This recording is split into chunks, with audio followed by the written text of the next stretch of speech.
আসসালামু আলাইকুম। আমন্ত্রণ জানাচ্ছি 52 ওয়ার্ল্ডে।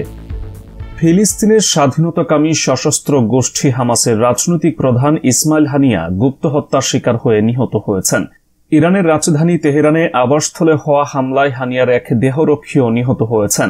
এই ঘটনায় প্রতিশোধ নেওয়ার ঘোষণা দিয়েছেন ইরানের সর্বোচ্চ নেতা আলী খামেনি। এমনকি হানিয়া হত্যার জবাবে তিনি সরাসরি ইসরায়েলে হামলা চালানোর নির্দেশ দিয়েছেন বলে জানিয়েছে প্রভাবশালী মার্কিন সংবাদ মাধ্যম নিউ ইয়র্ক টাইমস। ইরানি কর্মকর্তাদের বরাত দিয়ে স্থানীয় সময় 31 জুলাই বুধবার এই তথ্য জানায় মার্কিন এই সংবাদ মাধ্যমটি। এছাড়া এনওয়াইটি এর এই প্রতিবেদন গুরুত্ব দিয়ে প্রকাশ করেছে ইসরায়েলি সংবাদ মাধ্যম টাইমস অব ইসরায়েলও। প্রতিবেদনে বলা হয়েছে, ইরানের সর্বোচ্চ নেতা আলী খামেনি হামাস প্রধান ইসমাইল হানিয়াকে হত্যার জবাব হিসেবে ইসরায়েলের উপর সরাসরি হামলা চালানোর নির্দেশ দিয়েছেন বলে নিউ ইয়র্ক টাইমস জানিয়েছে। 3 জন অজ্ঞাতনামা ইরানি কর্মকর্তার বরাত দিয়ে সংবাদ মাধ্যমটি এই তথ্য সামনে এনেছে। ওই 3 কর্মকর্তার মধ্যে 2 জন রেভলিউশনারি গার্ড সদস্য রয়েছেন। প্রতিবেদনে আরও বলা হয়, হানিয়া হত্যাকাণ্ডের পর ইরানের সুপ্রিম ন্যাশনাল সিকিউরিটি কাউন্সিলের জরুরি বৈঠকে এই নির্দেশনা দেওয়া হয়। নিউ ইয়র্ক টাইমস বলছে, হামাস প্রধান হানিয়া নিহত হয়েছেন বলে ইরান ঘোষণা দেওয়ার পরপরই খামেনি বুধবার সকালে ইরানের সুপ্রিম ন্যাশনাল সিকিউরিটি কাউন্সিলের জরুরি বৈঠকে এই আদেশ দেন বলে জানিয়েছেন রেভলিউশনারি গার্ডের 2 সদস্য সহ 3 জন ইরানি কর্মকর্তা। তারা তাদের নাম প্রকাশ করতে চাননি, কারণ এই বিষয়ে প্রকাশ্যে কথা বলার জন্য তারা অনুমোদিত কেউ নয়। ইরান ও হামাস এই হত্যাকাণ্ডের জন্য ইসরায়েলকে অভিযুক্ত করেছে। টানা প্রায় 10 মাস ধরে গাজা উপত্যকায় হামাসের সাথে যুদ্ধ করছে ইসরায়েল। ইহুদিবাদী এই দেশটি অবশ্য ইরানের নতুন প্রেসিডেন্টের শপথ অনুষ্ঠানে অংশ নেওয়ার জন্য তেহরানে যাওয়া হানিয়াকে হত্যার কথা স্বীকার বা অস্বীকার কোনোটি করেনি। যদিও ইরানের পরমাণু বিজ্ঞানী এবং সামরিক কমান্ডার সহ বিদেশের শত্রুদের হত্যা করার দীর্ঘ ইতিহাস রয়েছে ইসরায়েলের। গাজায় প্রায় 10 মাসের চলমান এই ইসরায়েলি আগ্রাসনের সময়ে ইরান অনেকটা ভারসাম্য বজায় রাখার চেষ্টা করে চলেছে।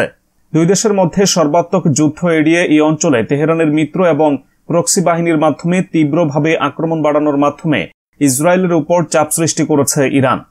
অবশ্য ইরান ও ইসরায়েলের মধ্যে দশকের পর দশক ধরে শত্রুতার সম্পর্ক বজায় রয়েছে এবং গত কয়েক দশকের মধ্যে চলতি বছরের এপ্রিলে ইসরায়েলের উপর সবচেয়ে বড় এবং সবচেয়ে স্পষ্ট আক্রমণ চালায় ইরান।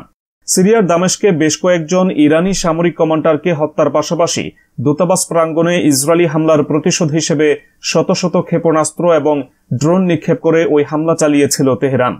আর এবার হানিয়া হত্যার জেরে সরাসরি ইসরায়েলে হামলার নির্দেশ দেওয়ার পর ইরানি কর্মকর্তারা বলেছেন, এখন এটা স্পষ্ট নয় ইরান ঠিক কতটা শক্তিশালী প্রতিক্রিয়া জানাবে এবং দেশটি গত এপ্রিলের মতো আবারও তার আক্রমণকে আরও ক্রমবর্ধমান উত্তেজনাপূর্ণ অবস্থা থেকে রক্ষা করার জন্য ক্যালিব্রেট করবে কিনা।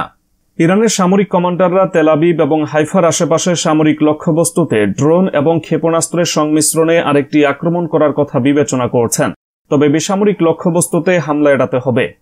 তারা জানিয়েছেন, এছাড়া পশ্চিম এশিয়ার এই দেশটির কাছে বিবেচনাধীন আরেকটি বিকল্প হচ্ছে ইরান এবং অন্যান্য ফ্রন্ট থেকে সমন্বিত আক্রমণ চালানো, অর্থাৎ ইয়েমেন, সিরিয়া এবং ইরাক সহ যেখানে ইরান সংশ্লিষ্ট মিত্র বাহিনী রয়েছে। ইরানি এই কর্মকর্তারা আরও জানিয়েছেন, ইরানের সমস্ত রাষ্ট্রীয় বিষয়ে খামেনির কথাই শেষ কথা এবং তিনি দেশটির সশস্ত্র বাহিনীর সর্বাধিনায়কও বটে। যুদ্ধ আরও প্রসারিত হলে এবং ইসরায়েল বা যুক্তরাষ্ট্র ইরানে হামলা চালালে সেক্ষেত্রে আক্রমণ এবং প্রতিরক্ষা উভয় বিষয়ে পরিকল্পনা তৈরি করতে বিপ্লবী গার্ড এবং সেনাবাহিনীর সামরিক কমান্ডারদের নির্দেশ দিয়েছেন খামেনি। এদিকে হানিয়ার মৃত্যু সম্পর্কে নিজের প্রকাশ্য বিবৃতিতে খামেনি ইঙ্গিত দিয়েছেন, ইরান সরাসরি প্রতিশোধ নেবে। তিনি বলেছেন, আমরা তার বক্তব্যের প্রতিশোধ নেওয়াটা আমাদের কর্তব্য হিসেবে দেখছি, কারণ এই ঘটনা ইরানের ভূখণ্ডে ঘটেছে। নিউ ইয়র্ক টাইমসের খবরে বলা হয়েছে, ইসরায়েল তার কঠোর শাস্তি পাওয়ার জন্য মঞ্চ তৈরি করেছে বলেও মন্তব্য করেছেন তিনি। এছাড়া নবনির্বাচিত প্রেসিডেন্ট মাসুদ পেজেশকিয়ান, পররাষ্ট্র মন্ত্রণালয়, গার্ডস এবং জাতিসংঘে ইরানের মিশন সহ অন্যান্য ইরানি কর্মকর্তারাও প্রকাশ্যে বলেছেন, ইসরায়েলের বিরুদ্ধে প্রতিশোধ নেবে ইরান এবং সার্বভৌমত্বের লঙ্ঘনের বিরুদ্ধে নিজেকে রক্ষা করার অধিকার রয়েছে তেহরানের। অন্যদিকে ইসরায়েলি গুপ্ত হত্যা থেকে বেঁচে যাওয়া খালেদ মেশাল ফিলিস্তিনের স্বাধীনতাকামী গোষ্ঠী হামাসের রাজনৈতিক নেতা হতে পারেন। বুধবার নিহত ইসমাইল হানিয়ের সম্ভাব্য উত্তরসূরি হিসেবে তাকে বিবেচনা করা হচ্ছে। 1997 সালে ইসরায়েলি এজেন্টরা জর্ডানের আম্মানে মেশালকে বিষ প্রয়োগ করে তাকে হত্যা করতে চেয়েছিল। এই হামলার পর জর্ডানের তৎকালীন রাজা বিষের প্রতিষেধক সরবরাহ করা হলে হত্যার চেষ্টাকারীদের দণ্ড ও ইসরায়েলের সঙ্গে শান্তি চুক্তি বাতিলের হুমকি দিয়েছিলেন। ইসরায়েল জর্ডানি রাজা দাবি মেনে নেয়। একই সঙ্গে তারা হামাস নেতা শেখ আহমেদ ইয়াসিনকে মুক্তি দেয়, যদিও 7 বছর পর গাজায় তাকে হত্যা করা হয়। ইসরায়েল ও পশ্চিমা দেশগুলোর কাছে হামাস একটি সন্ত্রাসী গোষ্ঠী। তাদের দাবি ইসরায়েলের ধ্বংসের জন্য লড়াই করছে, কিন্তু ফিলিস্তিনি সমর্থকদের কাছে মেশাল ও হামাসের নেতৃত্ব ইসরায়েলি দখল থেকে মুক্তির সংগ্রামের নেতা। হামাস সূত্রের মতে মেশালকে ইসমাইল হানিয়ার স্থলাভিষিক্ত করার সম্ভাবনা রয়েছে। 1990 দশকের শেষের দিক থেকে হামাসের শীর্ষ নেতৃত্বের মধ্যে একজন গুরুত্বপূর্ণ নেতা ছিলেন মেশাল, কিন্তু তিনি অনেকটাই নিরাপদে নির্বাসনে থেকে দায়িত্ব পালন করে আসছেন, কারণ গাজায় হামাসের গুরুত্বপূর্ণ নেতাদের গুপ্ত হত্যা করে চলেছে ইসরায়েল। 2004 সালের মার্চে বিমান হামলায় হুইল চেয়ার নিয়ে চলাফেরা করা ইয়াসিন নিহতের পর 1 মাসের মধ্যে তার স্থলাভিষিক্ত হওয়া আব্দুল আজিজ আল রান্তিসিকেও হত্যা করা হয়। হামাসের অন্যান্য নেতাদের মতো মেশাল ফিলিস্তিনের রাষ্ট্রের জন্য ইসরায়েলের সঙ্গে আরও বাস্তববাদী দৃষ্টিভঙ্গি গ্রহণ করা হবে কিনা সেই জটিলতায় পড়েছেন। হামাসের 1988 সালের সনদে ইসরায়েলকে ধ্বংসের আহ্বান জানানো হয়েছে।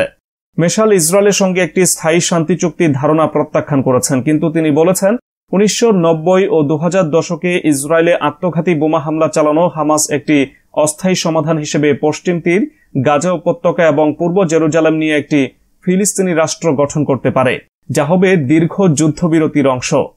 7 অক্টোবর হামাসের দ্বারা পরিচালিত আক্রমণে 1200 জন ইসরায়েলি নিহত হন এবং 250 জনকে গাজায় জিম্মি করা হয়।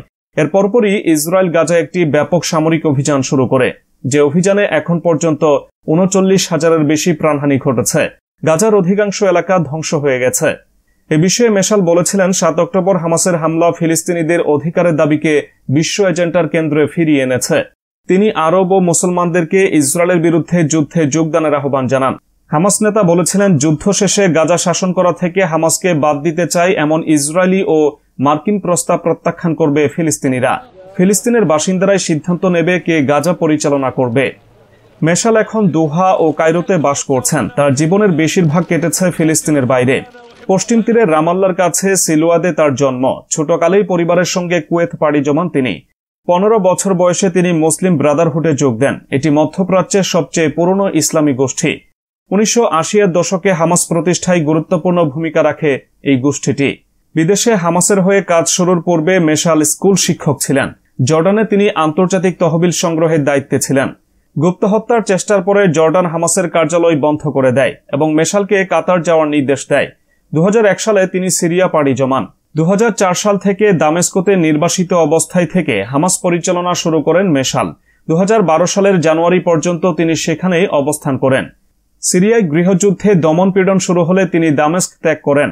এ সময় ইরানের সঙ্গে মেশালের সম্পর্ক অতীতে উত্তেজনাপূর্ণ ছিল, বিশেষ করে 2011 সালে সিরিয়ার প্রেসিডেন্ট বাশার আল আসাদের বিরুদ্ধে সুন্নি মুসলমান নেতৃত্বাধীন বিদ্রোহের সমর্থনের কারণে।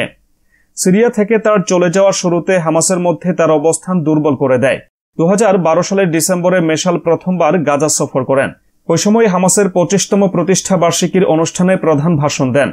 11 বছর বয়সে পশ্চিম তীর ছাড়ার পর আর কখনো সেখানে যাননি তিনি বিদেশে থাকাকালীন হামাস ধর্মনিরপেক্ষ প্রতিদ্বন্দ্বী ও পশ্চিমা সমর্থিত ফিলিস্তিনি কর্তৃপক্ষের সঙ্গে বিরোধে জড়ায় এবং গাজার নিয়ন্ত্রণ নেয়। ফিলিস্তিনি কর্তৃপক্ষের প্রধান প্রেসিডেন্ট মাহমুদ আব্বাসের সঙ্গে সমঝোতা প্রচারের প্রচেষ্টাকে কেন্দ্র করে মেশাল এবং গাজা ভিত্তিক হামাস নেতৃত্বের মধ্যে দ্বন্দ্ব দেখা দেয়। মেশাল তখন ঘোষণা করেন তিনি এমন উত্তেজনার কারণে নেতার পদ থেকে সরে যেতে চান। 2017 সালে গাজায় ডেপুটি হানিয়াকে নেতা নির্বাচিত করা হয়। 2021 সালে মেশাল ফিলিস্তিনি প্রবাসী হামাস কার্যালয়ের প্রধান হিসেবে নির্বাচিত হন।